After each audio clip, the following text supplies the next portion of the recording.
Bonjour à tous et bienvenue sur notre chaîne. Aujourd'hui, on plonge ensemble dans l'épisode 343 de Plus belle la vie, diffusé en avance ce jeudi 29 mai 2025 sur TF1, et attention. Cet épisode marque un tournant intense et émotionnel dans l'enquête sur le meurtre de Durieux, mais pas seulement. Une simple bague gravée, de A à Z, fait basculer l'enquête.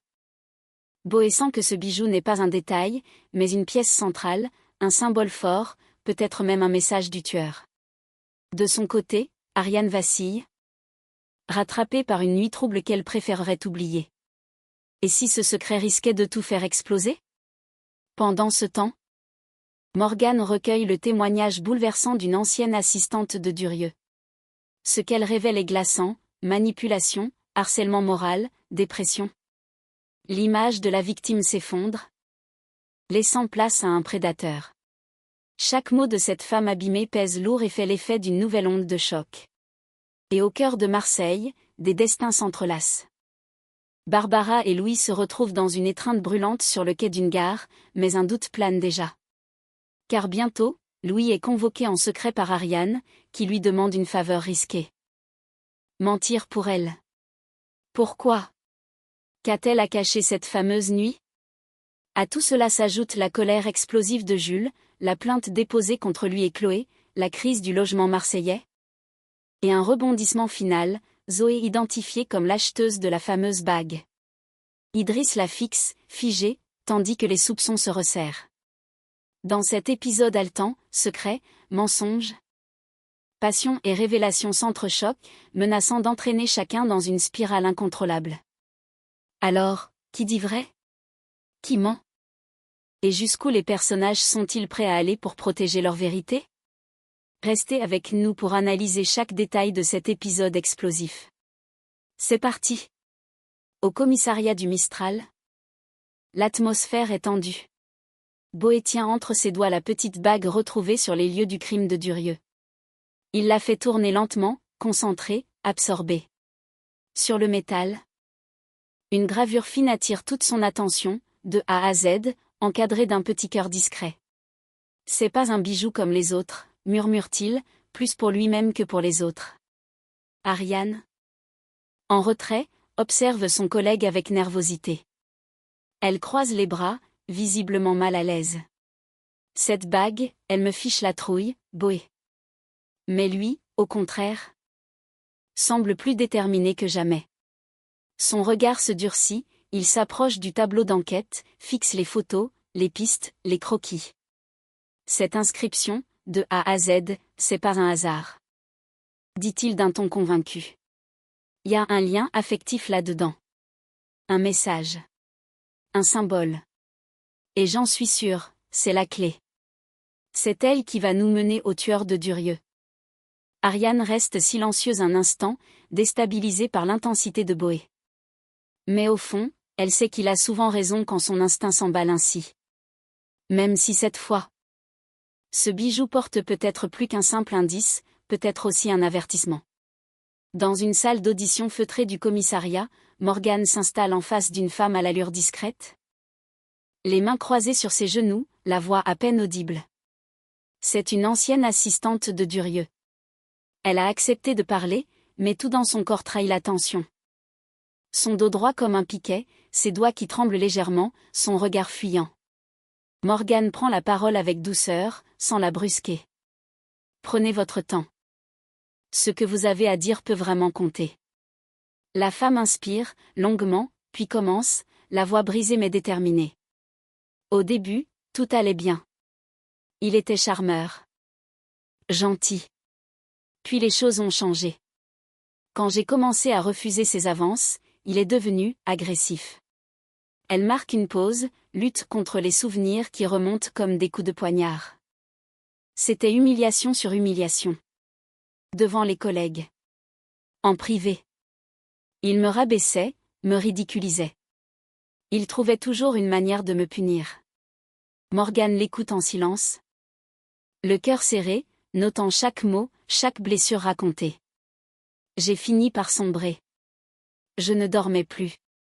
Je pleurais tous les soirs. Elle avale difficilement sa salive, puis ajoute. Les larmes au bord des yeux. C'est paradoxal, mais, ce qui m'a sauvée, c'est mon arrêt maladie. J'ai fait une dépression, oui, mais au fond, c'est ce qui m'a permis de m'éloigner de lui. De survivre. Morgane reste figée, profondément touchée par ce témoignage. Un nouveau visage, une nouvelle voix, qui s'ajoute à l'ombre grandissante de Durieux. Et une certitude qui s'impose de plus en plus, cet homme a détruit bien plus de vies qu'on ne l'imagine.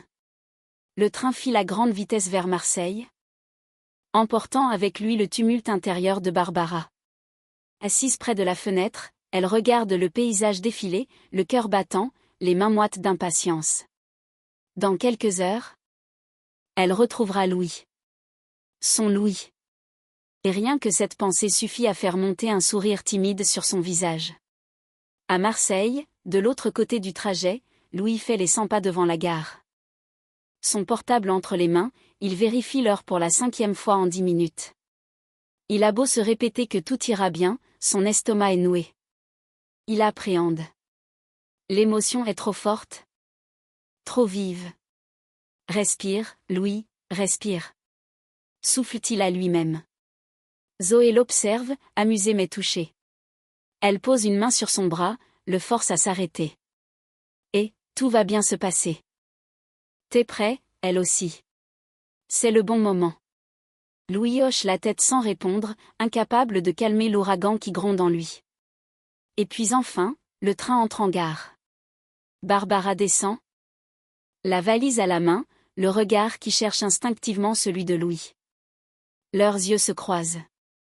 Plus rien n'existe autour. Ils se jettent dans les bras l'un de l'autre. Comme deux aimants qu'on aurait trop longtemps séparés. Leurs cœurs battent à l'unisson, leurs corps se retrouvent avec une évidence brûlante. Ils s'embrassent. Longuement. Passionnément. Et dans cet instant suspendu, ils savent que rien ne compte plus que ce moment-là. Barbara et Louis. Réunis à nouveau. Plus heureux que jamais. Sous un soleil de plomb. Chloé et Jules visitent un petit appartement dans le centre de Marseille. L'endroit est modeste mais lumineux, bien situé, avec un balcon qui donne sur les toits. Pendant un moment, Chloé laisse naître l'espoir, peut-être qu'ils ont enfin trouvé un lieu où poser leurs valises. Mais la désillusion est brutale. 800 € par mois. Non négociable. Lâche le propriétaire, les bras croisés, sans la moindre gêne. Chloé blêmit. Jules, lui, reste figé un instant, comme s'il avait mal entendu. Pardon ? Pour ça ? Il rit, un rire sec, nerveux. Puis explose. Vous vous foutez de nous ou quoi ? Les Marseillais peuvent plus se loger, mais les touristes, eux, ils ont droit à tout. Le ton monte. Le propriétaire recule légèrement. Surpris par la colère brutale de Jules. Chloé tente de calmer la situation, mais c'est trop tard, Jules a déjà perdu son sang-froid. Allez, on se casse. Ils sortent en trombe de l'appartement. Dans la précipitation, Chloé ne s'en rend pas compte tout de suite, mais elle a laissé tomber un papier avec son nom, son adresse mail. Une fiche de rendez-vous. Quelques heures plus tard, la nouvelle tombe, le propriétaire a porté plainte. Il accuse Chloé et Jules de comportements agressifs et de menaces. Il a son identité. Il compte bien s'en servir. Chloé accuse le coup, abasourdi. Jules, rongé par la culpabilité, se tait. Il comprend que leur recherche de logement vient de devenir encore plus compliquée, à cause de lui. Et pendant ce temps, en fond, la ville continue de tourner. Prête à vendre ses murs au plus offrant. Ariane pousse la porte du bar, les mâchoires serrées, le regard sombre. L'odeur familière de l'alcool, les lumières tamisées. Le brouhaha discret des conversations. Tout lui revient d'un coup. Ce soir-là, elle était seule. Vidée. En colère contre le monde entier. Et surtout contre elle-même. Elle s'avance lentement jusqu'au comptoir. Le barman la reconnaît aussitôt. Il la dévisage avec prudence. Vous étiez là il y a 2 soirs. Vous avez pas mal enchaîné. Ariane hoche la tête. Les yeux cernés par la fatigue. Elle s'accoude au bar, sort son téléphone, et fait défiler une photo. Cet homme. Vous l'avez vu cette nuit-là? Le barman jette un coup d'œil à l'écran. Il secoue la tête aussitôt. Non. C'est pas lui. Celui avec qui vous êtes parti, il était plus jeune. Pas mal fringué. Et puis, il conduisait une grosse berline noire. Un frisson glacial remonte le long de l'échine d'Ariane. Elle ferme les yeux une seconde. Les flashs reviennent, les verres de vodka, le vide intérieur, la voix d'un inconnu dans son oreille. Le cuir froid de la voiture. Elle rouvre les yeux, souffle profondément, puis murmure, plus pour elle-même que pour lui. Putain, je me suis mise dans une sale merde. Elle reste là, figée. Consciente que ce qu'elle a fait cette nuit-là pourrait bien avoir des conséquences qu'elle n'est pas encore prête à affronter. Dans le salon apaisé du Mistral, Thomas range quelques jouets pendant que Yael, tout sourire, s'amuse au sol. Il jette un coup d'œil à son téléphone et sourit en voyant le message de Barbara. Puis il se tourne vers Léo. Installé confortablement dans un fauteuil. Franchement, ça fait plaisir de te voir aller mieux, Léo. Le vieil homme esquisse un sourire fatigué mais sincère. J'ai connu pire. Thomas lui serre l'épaule avec affection. T'inquiète pas pour ce soir. Je garde Yael, profitez tous les deux. Mais de l'autre côté de la ville, Barbara, elle, n'arrive pas à se détendre. Assise sur un banc, son téléphone à la main, elle jette des regards incessants autour d'elle. Elle rafraîchit encore et encore l'écran, relit ses messages envoyés à Louis. Pas de réponse. Aucun appel manqué. Aucun signal. Il a 20 minutes de retard. Murmure-t-elle, la voix nouée. Elle essaie de se raisonner, mais l'inquiétude monte. Et si quelque chose lui était arrivé? Et s'il avait changé d'avis? Le cœur battant, elle lève les yeux vers la rue. Toujours aucun signe de Louis. Le vide autour d'elle semble s'élargir à mesure que les minutes passent. La nuit est tombée sur Marseille, et le vent chaud balaie les ruelles désertes près du port. Louis arrive à l'endroit convenu, une petite impasse discrète derrière un entrepôt désaffecté. Il a reconnu la voix au téléphone, malgré le numéro inconnu. C'était Ariane. Et elle lui a demandé un rendez-vous, urgent. Quand elle sort de l'ombre, son visage est tendu, ses traits tirés. Elle tient un vieux téléphone prépayé dans une main, qu'elle écrase dans la poche de sa veste. Merci d'être venu. Souffle-t-elle, visiblement nerveuse. Louis, sur la défensive. La fixe droit dans les yeux. Tu m'as dit que t'avais besoin d'aide. Mais t'as pas dit pourquoi. Ariane prend une grande inspiration, se passe une main sur le visage. Puis le regarde enfin franchement. J'ai besoin que tu dises que j'étais avec toi l'autre soir. Toute la nuit. Louis fronce les sourcils, sent la tension grimper en lui. Attends. Tu veux que je sois ton alibi? Elle hoche la tête, sans rien dire. Pourquoi? Insiste-t-il, de plus en plus inquiet. Qu'est-ce que t'as fait, Ariane? Elle détourne les yeux. Les mâchoires crispées, comme si chaque mot lui coûtait. Je peux pas t'en parler. Pas maintenant. Mais si on me pose des questions, tu diras que j'étais avec toi, ok? Le silence s'installe. Lourd. Louis la regarde longuement, déstabilisé. Il comprend qu'il est en train d'être embarqué dans quelque chose de bien plus grave qu'il ne le pensait. Et ce qu'il ignore encore, c'est que cette nuit-là, pourrait tout changer. Dans la boutique silencieuse, Idriss se tient face à la bijoutière, carnet en main, regard perçant. Autour d'eux, les vitrines brillent sous les néons.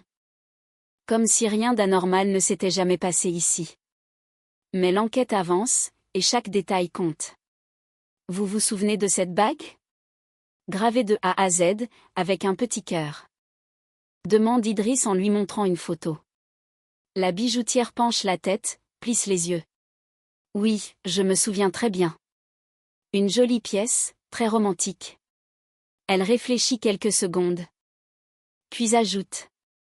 C'est une jeune fille blonde qui l'a achetée. Elle avait l'air jeune.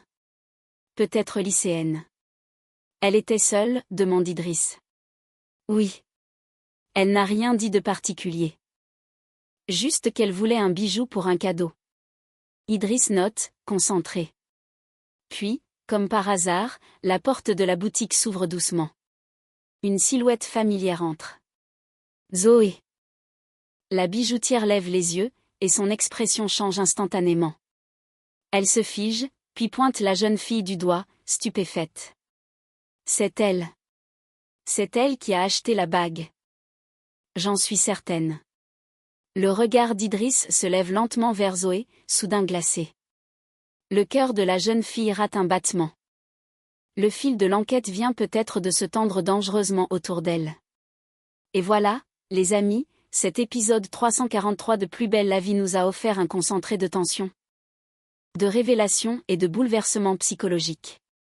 Entre la charge émotionnelle du témoignage recueilli par Morgane, le retour brûlant de Barbara à Marseille, les zones d'ombre dans le passé d'Ariane, et l'étau judiciaire qui commence à se resserrer autour de Zoé, la série monte clairement en intensité. La fameuse bague, de A à Z, semble bien être la clé de voûte de toute l'intrigue, et à mesure que les pièces du puzzle s'assemblent, on sent que la vérité approche, mais à quel prix ? Boé a mis le doigt sur quelque chose de crucial, Ariane semble prête à tout pour dissimuler ce qu'il s'est réellement passé. Et Zoé pourrait bien être au cœur d'une tempête qu'elle n'a pas vue venir. De leur côté, Chloé et Jules se retrouvent piégés dans une injustice administrative, tandis que Barbara, elle, sent déjà que Louis lui échappe. Alors que chacun tente de reprendre le contrôle de sa vie, Marseille devient le théâtre d'une tension collective où chaque décision peut faire basculer un destin. Merci d'avoir suivi ce résumé avec nous. N'oubliez pas de liker la vidéo, de vous abonner à la chaîne et d'activer la cloche pour ne rien rater des prochains rebondissements de Plus belle la vie. On se retrouve très vite pour de nouvelles révélations, de nouveaux drames, et peut-être, des vérités enfin mises au jour. À très bientôt.